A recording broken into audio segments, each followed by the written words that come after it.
Steve Harvey thought he had seen everything. After more than a decade of hosting Family Feud, after thousands of episodes and tens of thousands of contestants, the man had witnessed just about every kind of human behavior a game show stage can produce. But on a Monday afternoon in August 2024, something happened that Steve Harvey was absolutely not prepared for. A wife pulled out her phone in the middle of the game, looked her husband dead in the eyes, and started reading his text messages out loud. Not paraphrasing, not summarizing, reading them word for word, on national television, with the cameras rolling, the audience watching, and their children standing right there beside them. Steve Harvey's reaction, the way his face changed, the way his body went still, the way he slowly turned and looked into the camera like he was asking the entire country if this was really happening, that reaction became the most replayed moment of the entire season.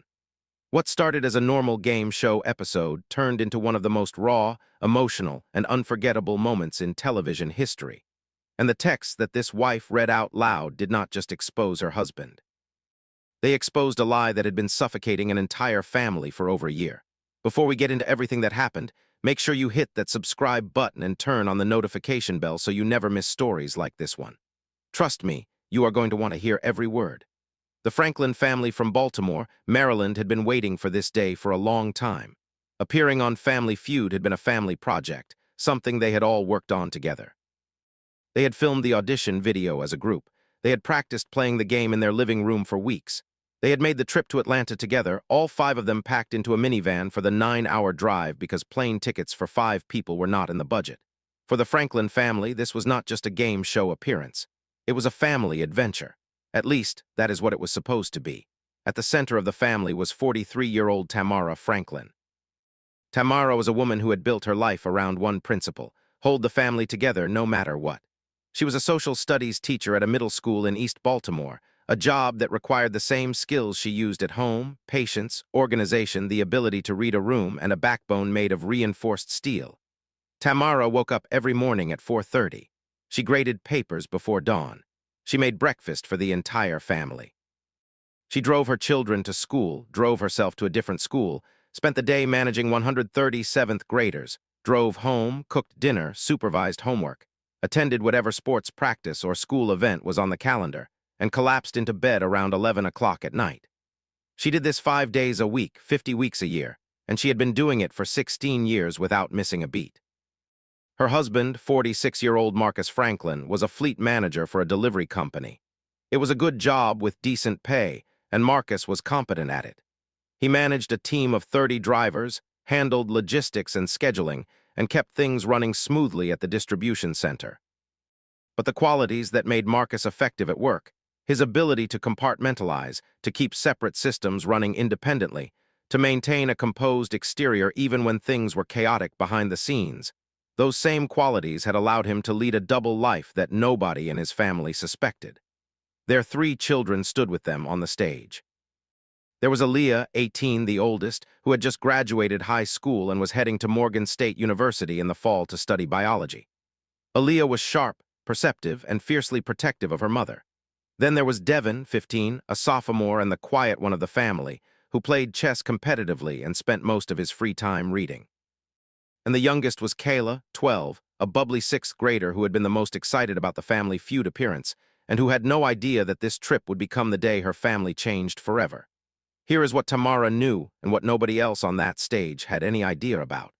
11 days before the Family Feud taping, Tamara had been grading papers at the kitchen table late at night when Marcus's phone lit up on the counter. He was asleep upstairs. The phone was face up, and the notification preview showed a text from a contact saved under the name Warehouse Mike. The preview read, "I miss you so much. Last night was incredible. When can I see you again?" Tamara's blood went cold. She knew every person at Marcus's job. There was no one named Mike at the warehouse. She picked up the phone. She knew his passcode because they had always shared their codes with each other. That had been their agreement since the beginning of their marriage. Open phones. No secrets. What she found when she opened the message thread demolished everything she thought she knew about her husband and her marriage. The messages were between Marcus and a woman named Danielle. They stretched back 14 months. 14 months of secret conversations, secret meetups, and lies so elaborate that Tamara was almost impressed by the architecture of the deception. Marcus had been telling Tamara he had late shifts when he was meeting Danielle. He had been telling her he had mandatory Saturday trainings when he was spending the day with another woman. He had even lied about a work conference in Philadelphia that had never existed. He had spent that weekend 20 minutes away in a hotel in Columbia, Maryland. But the texts that hurt the most were not the romantic ones.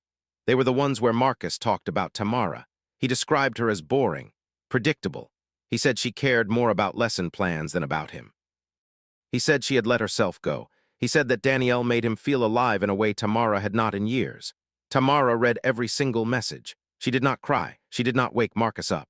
She sat at that kitchen table until 3 in the morning, reading 14 months of betrayal in neat little text bubbles, and by the time she put the phone back on the counter, she had made a plan. The Family Feud taping was in 11 days. She would wait. The taping began like any other episode.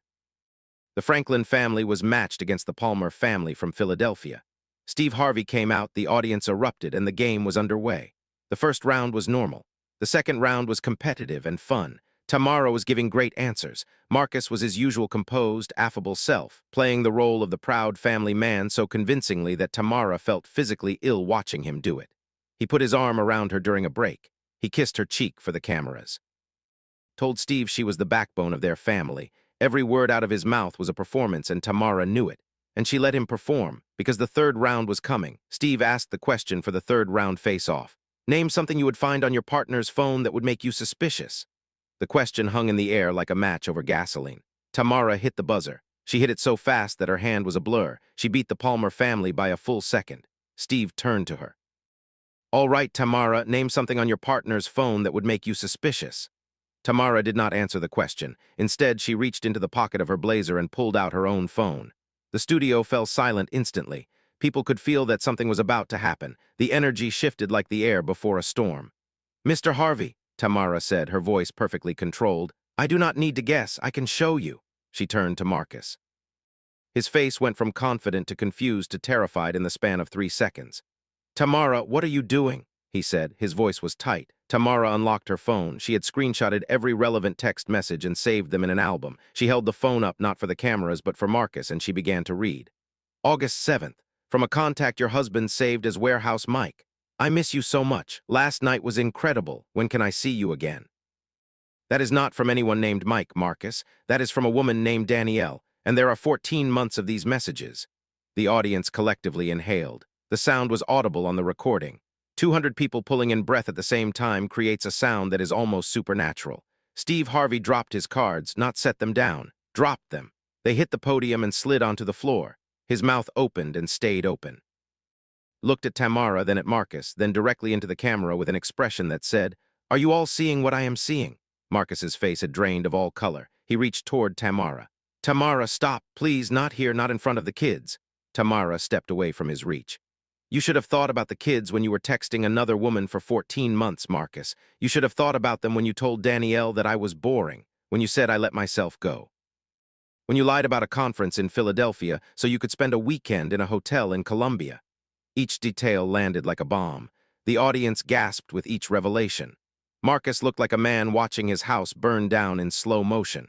He turned to his children. Aaliyah had already stepped away from him, her face hard with the kind of controlled anger that she had clearly inherited from her mother. Devin stood absolutely still, his face blank, processing the information with the same analytical intensity he brought to his chess matches. And Kayla, sweet 12-year-old Kayla, had her hands over her ears and tears running down her cheeks. Steve Harvey finally regained his composure. He raised both hands. Hold on, everybody. We need to pause. He signaled the production team. Stop the game, right now, stop everything. The studio fell into a weighted silence. Steve walked slowly to the center of the stage, rubbing his hand over his face the way a man does when he is trying to figure out how to handle something that has no playbook. Steve looked at Marcus. Sir, I am going to ask you a direct question, and I need a direct answer. Is what she is saying true? Marcus stood there. The charm was gone. The composure was gone. The fleet manager who kept 30 routes running smoothly could not manage a single sentence. He nodded. Once. A small, defeated nod that confirmed 14 months of betrayal in a single gesture. How long? Steve asked. Marcus's voice came out broken. About a year. Tamara corrected him from across the stage. 14 months, Marcus. At least be honest about the timeline. The audience let out a collective groan that was part sympathy and part righteous anger. Aaliyah spoke first. The 18-year-old stepped forward, and the maturity in her voice was staggering for someone her age. Dad, 2 months ago you missed my graduation dinner. You said you had a mandatory meeting at work that you could not get out of. Was that a lie too? Marcus could not look at her. His silence was the answer. Aaliyah nodded slowly. I waited at the restaurant for an hour. Mom told me you were stuck at work. She covered for you. She always covers for you. And this whole time you were with someone else. Devin, the quiet chess player, finally spoke. His voice was flat and precise. You taught me that a man's word is the most important thing he has. You said that to me last year when I got caught cheating on a math test. You grounded me for 2 weeks and made me write an essay on integrity. You made me write an essay on integrity, Dad. The irony was so devastating that several people in the audience visibly winced. Devin continued, I looked up to you, I believed you, and you were lying the entire time. Tamara put her phone away. The texts had served their purpose. She turned to Steve, and for the first time her perfect composure cracked. Not much, just slightly. Her voice trembled on the edges. Mr. Harvey, I did not come here to humiliate my husband. I came here because for 11 days I have been carrying this alone, cooking his meals, washing his clothes, driving next to him for 9 hours in a minivan, smiling at him. And every single second of those 11 days I have been dying inside. I could not carry it one more minute. She paused and wiped a single tear from her cheek.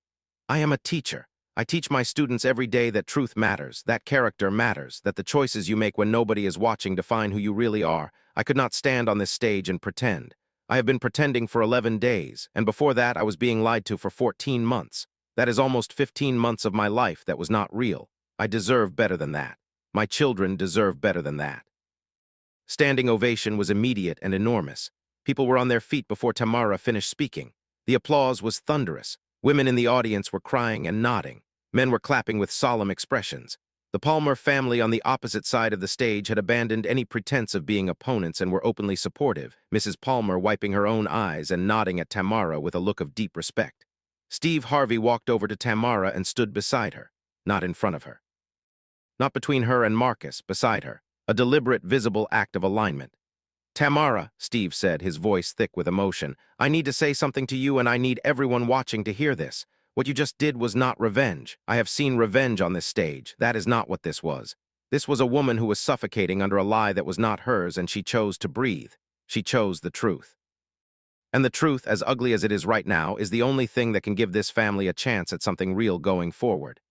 He turned to Marcus. Steve's expression was not rage. It was something more unsettling for Marcus. It was clarity.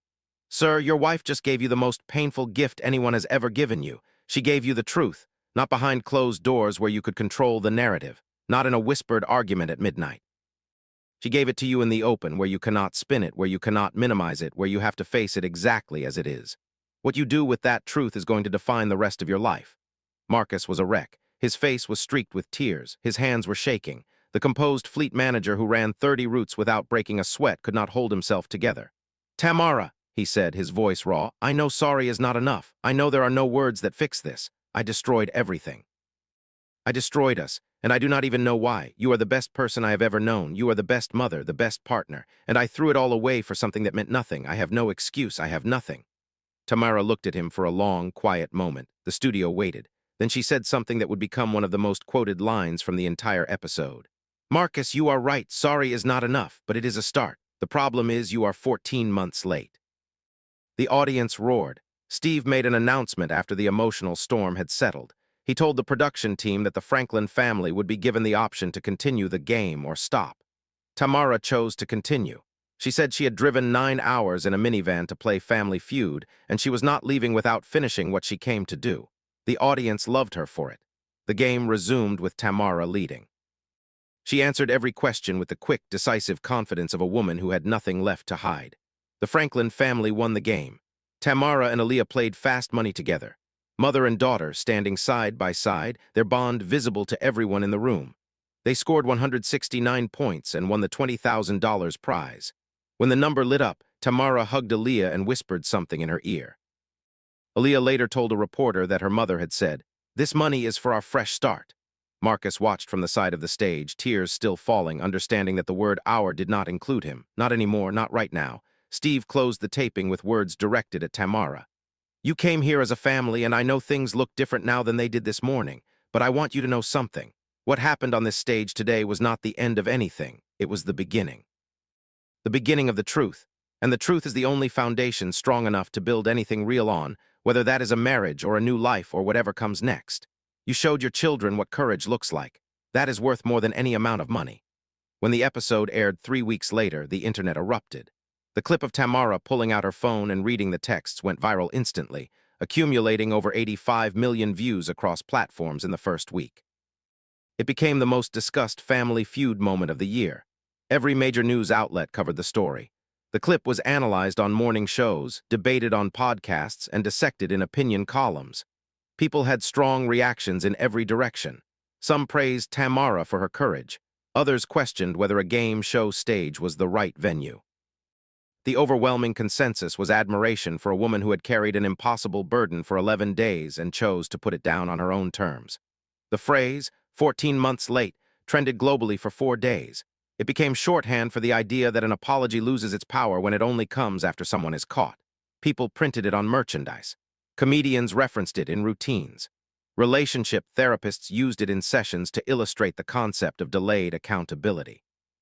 The impact on the Franklin family was seismic. Tamara and Marcus separated within a month of the taping.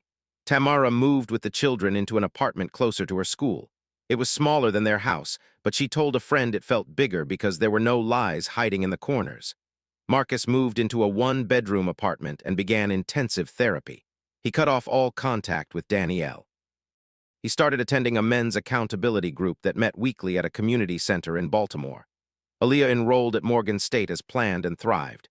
She told her dorm mates that her mother was the strongest person she had ever known, and when the Family Feud clip inevitably circulated on campus, Aaliyah did not hide from it. She owned it. "That is my mom," she would say. "She chose the truth over comfort. I am proud of her every single day." Devin channeled his experience into something unexpected. He started a podcast from his bedroom called Real Talk Chess, where he used chess analogies to discuss honesty, strategy, and character in everyday life. The podcast found an audience quickly, reaching thousands of listeners within months. Kayla, the youngest, took it the hardest, as 12-year-olds often do. She went to therapy. She cried a lot. She asked her mother difficult questions that Tamara answered with the same honest precision she had shown on that stage. Over time, Kayla adjusted. She started journaling, filling notebooks with her thoughts and feelings, and Tamara recognized in her daughters writing the same need she had once felt, the need to process the world through words. Tamara herself emerged from the experience transformed. Not immediately. The first few months were brutal. She was exhausted. She was grieving. She was raising 3 children alone while teaching full-time. But she had the truth now, and the truth, as heavy as it was lighter than the lie had been. She started a blog called After the Text, where she wrote honestly about rebuilding a life after betrayal. The blog found an audience almost overnight. Within 6 months, it had over 200,000 regular readers. Tamara wrote about everything: the anger, the sadness, the unexpected moments of relief, the complicated process of co-parenting with someone who had broken your trust. Her writing was honest, clear, and free of self-pity, the writing of a teacher who understood that the best lessons come from the hardest experiences. 6 months after the episode aired, Family Feud brought Tamara back for a follow-up segment. She came with Aaliyah, Devin, and Kayla. Marcus was not on stage. Steve Harvey greeted her warmly and asked how she was doing. Tamara smiled, a real, rested, genuine smile. "I am rebuilding, Mr. Harvey, brick by brick. It is slow, but every brick is honest, and that makes all the difference." She told Steve about the blog, about Aaliyah's success at Morgan State, about Devin's podcast, about Kayla's journaling. She told him that she had been approached by a publisher about turning her blog into a book. Steve's face lit up. "That is incredible, Tamara. You're going to help a lot of people with that book." Steve asked her if she had any regrets. Tamara thought about it carefully. "I regret that my children had to witness it in that setting. If I could change one thing, I would have found a way to protect them from that moment. But I do not regret the truth. I do not regret choosing honesty over silence. Silence was killing me, Mr. Harvey. The truth saved me." Steve closed the follow-up segment with words that viewers would carry with them for a long time. 6 months ago, a woman stood on this stage and did something that terrified her. She told the truth, not a comfortable truth, not a gentle truth. The hard, ugly, painful truth that she had been carrying alone for almost 2 weeks. And that truth blew her life apart. But here is what I have learned after all my years on this earth. The truth does not just break things, it clears the ground. It clears away the lies, the pretending, and the exhaustion of keeping up appearances. And on that cleared ground, something real can finally grow. He looked into the camera. If you are watching this right now and you are carrying a secret that is not yours to carry, if someone's lie is suffocating you, hear me. You have the right to put it down. You have the right to speak. You have the right to the truth, not just the truth about what happened to you, but the truth about who you are. And who you are is someone who deserves honesty, full stop. Tamara's book, After the Text, Rebuilding When the Truth Comes Out, was published the following year. It spent 8 weeks on the bestseller list and was translated into 4 languages. She dedicated it to Aaliyah, Devin, and Kayla with a simple inscription. The truth is the first brick. You 3 are the foundation. Tamara continued teaching. She continued writing. She continued showing up for her children every single day the same way she always had, at 4:30 in the morning, with a backbone made of reinforced steel and a heart that refused to stay silent ever again. If this story moved you, I need you to do something right now. Hit that like button, subscribe to this channel, turn on the notification bell, and share this video with someone who is carrying a truth that does not belong to them. Share it with someone who needs to be reminded that their voice is the most powerful thing they own. Because on this channel, we believe that the truth is never too late and it is never too loud. It is always, always worth telling. I will see you in the next one.